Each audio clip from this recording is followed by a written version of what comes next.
Okay, class. Today we're going to go over the learning portfolio, why we're doing it, and sort of what my vision of it was. And so that way there, hopefully you get an understanding of sort of what I'm thinking about, and you get an overall scope of what we're doing. Okay, so learning portfolio, really simply, we're doing it for a number of reasons. Three of the main ones is one, it will allow you to demonstrate all the curricular content of our course through real world issues that matter to you. Basically, as long as you're doing the portfolio, you're going to get your credit, and that's awesome. Two, portfolios are becoming standard in basically all areas of academic and professional life. Uh, Almost everywhere you go, you're going to have to be able to prove and demonstrate that your learning and what you learn and is an ongoing process. And yeah, this is something employers are going to be looking at, and admissions office for specialty programs are going to want to see. Okay. Also, I think this whole process of a daily portfolio is going to help your ability to effectively learn through collaborative research in the future. Um, in our interconnected world, very rarely today are you not going to be collaborating with other people on a project. So hopefully this will give you some practice and sort of show you what you need to improve moving forward. Now, so I'm going to give a sort of demonstration of how I see the portfolio sort of working. And so the process I've broken down into some main steps, which we're going to go through with some examples.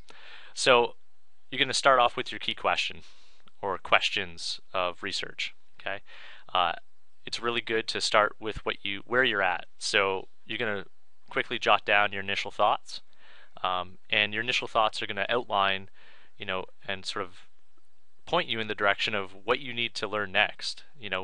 And then create a research plan. I don't know this, so I'm going to have to go find out this because I think it's important. And then you're going to go research, and while you research, you're going to annotate, analyze, comment. You're going to really look at your research and do as much as possible with it. Once you've sort of looked at the research, you're going to sort of collate it all. You're going to bring it all together, all the different research articles or the stuff you find, and then you're going to have this job to curate it as a museum or an art curator would. Here's the best stuff, and I want to be able to display it in a particular way, which is helpful for you to then sort of comment on your research, what you found, and comment on that entire learning journey that you've sort of taken from the question, your initial thoughts through research to sort of, do you have any conclusions? And it's always nice in the social sciences, whenever they do a research project or an experiment, there's always sort of a conclusion that talks about the future directions. What wasn't I able to find out? Why? What would be the next things I would do? And then you're going to share and seek feedback and look for friends and allies that can help you in this entire process of becoming an expert and understanding your topic. So I'm going to go through some examples of what tools you can possibly use and sort of maybe what it looks like. So for instance, our questions are going to come straight from our curriculum areas. So most of the time I will probably put it onto our website somewhere. So for instance, I started off with, in our discussion area here, just talking about social change, and some of the things right from our curriculum is, let's take a look at leadership, and does, whatever issue you're looking at, does it have a recognizable leader? If so, explain who they are, and do you feel they're the right person to bring about change? If not, explain if you think your issue needs one. So, for instance, I might start off my initial sort of thoughts in something like, I might go to OneNote online that everybody has access to, and I might just start putting my initial thoughts on this question. So in this case, maybe this portfolio is all in surveillance, and so I'm interested in surveillance, and my initial thoughts on recognizable leader is currently, Edward Snowden is big in the news, and he's sort of the anti-surveillance side. And if I think about what I know about him really quickly, like um, in Russia, he's currently considered an enemy of the state. In the US, faces charges if he comes home. Okay. And here's where I'd put all my initial thoughts and sort of, everything that I think I know already about this particular topic. And from here, I'd be like, do I think he's the right person for the job? Is he the right person to bring about change? And I might say, yes, but he needs powerful allies. Which leads me to my, research question, or my next research question, my learning plan. So my research plan might be, who could these allies be? So moving forward, I'm like, you know what? I know a fair amount about the leadership structure of the topic of surveillance. And I might say, you know what? I'm going to go figure out if there's other allies that need to jump on board, or who might else be able to help. So this is where I would go to the next phase, which would be my research. So I'm going to hit the web, and I'm going to go see what I can find. So we're going to go surveillance, and who would be a good ally? I'm thinking, you know what? It'd be really nice if politicians, really strong politicians, would be able to help on this matter. So I'm going to say Obama and the US. It seems like, if there was going to be somebody who could really help surveillance and anti-surveillance to make sure that people aren't surveilling people, I'd want the most powerful person in the world to be on that side. So I might do some research and say, hey, Barack Obama on mass surveillance, what does he say? And this is a Wikipedia page all on that issue. So I'm like, hey, the Patriot Act. Maybe I want to know a little bit about the Patriot Act. It says here that as the Senator, Obama condemned the Patriot Act for violating the rights of American citizens. Great place to start. If you don't know what the Patriot Act is, you can hyperlink right to it. But I like this. So when I'm researching online, I like to use a number of different tools to sort of collect my work and make it so it's easy to find, and I can grab it at a later date. So one of the tools I use is sort of online bookmarking. My particular favorite is Digo, and other people have used Evernote. Both are really good. They both line up really nicely. So for instance, in Digo, I have a little add-on to my web browser. So I can save this page, and I can say Barack Obama. I'll put surveillance as a tag so I can find it later. If I wanted to, I can make a group where I can share it to people. So HSB4U I've made a group, I can do it there. And I can just add tags so I can find it later. So I can put Obama, Snowden, maybe I'm looking for stuff like that. And I can save it. And that way there, later on, I can easily search it out and find it. It's like my own bookmark.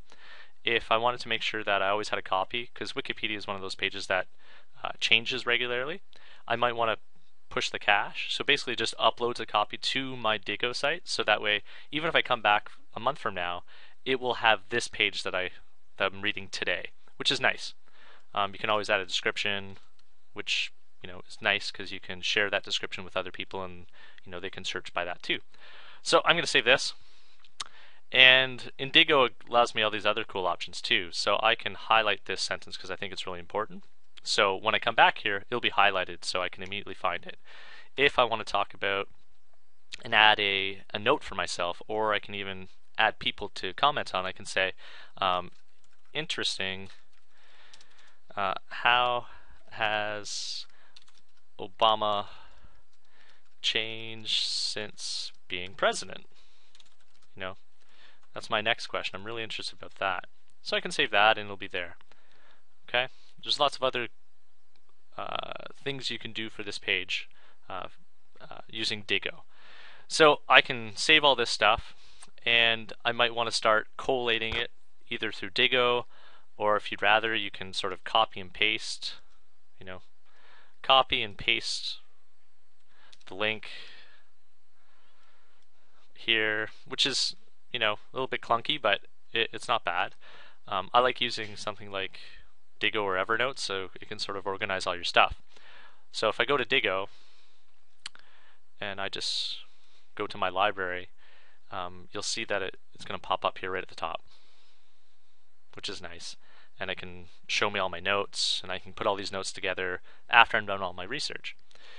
So if we're looking at the next step, I would go through and research and annotate. Annotate just means, highlight, comment. Using one of those tools is really, really helpful. And then I'd take all that research and I'd start analyzing it. I'd say, what am I finding here? Has his position really changed since being a senator? What does that mean? What does that mean for our surveillance question? What does that mean for his ability to become an ally in the anti-surveillance movement? And that links right back here with my research or learning plan, right? So my question really was, who could these allies be, And what about Obama? And this would help answer that one, okay? At that point, might collate, I'd bring together all my research, and I might figure out a way to curate that. I might want to, blog. I might want to say, what? I think my question, what other allies could Ed Snowden have for this anti-surveillance movement? I think that's a worthwhile question to share with people to sort of let them know, about my research. Is in this case, is Obama a good guy to be on Edward Snowden's side? So I might want to go to a blog area, maybe Ning, which we're using, and I can go to my blog and I can just say, what? Let's add a new one. Going a bit slow here. So I can go up to here, I can put a new blog in here, and I can say,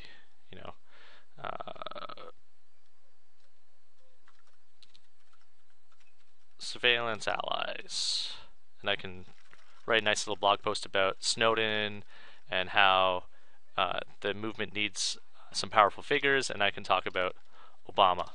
And here I can, I can put my blog. I can say, I can start commenting on, if you see, I can start commenting and bringing together all that research to make sort of a story, a narrative that people could read and sort of understand. And so I can talk about my journey, how I went from Edward Snowden to Obama and why this is important. And then I could sort of say, based on my research, and here's where I might want to add, I might want to add a video, a link to a video, or up here we got add image. I can put an image, I can add some video, links and media. And so people, when they come here, they can sort of see what my research was and why I've come to the conclusion I have. Somewhere in there, in conclusion, Obama is the perfect candidate for leading this issue. However, and I would probably find a bunch of stuff in my research talking about, however, currently as the head of the country, he still sees Edward Snowden as a criminal, okay? And I might ask for thoughts, So I'll be asking my audience, who's ever reading my blog, what kind of thoughts do you have on this? Can you share? And that would be, collating, bringing it all together, putting it out there, commenting on it in a sort of a narrative, sort of saying what I found, why did I look, and maybe what the future directions are on your aspect. And then find a place to share it and seek some feedback. Seek some friends, some allies, other people that are interested and passionate about your topic, and hopefully they respond and critique your things in a productive manner that help you understand your issue even more. So that's sort of the process I sort of see. There's lots of different tools to use. So when I'm sharing, I might use Ning here on Thought Bakery.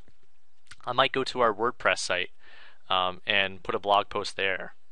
You know, I might go to our website, our school website, our class website, and go to the discussion area and post my stuff there.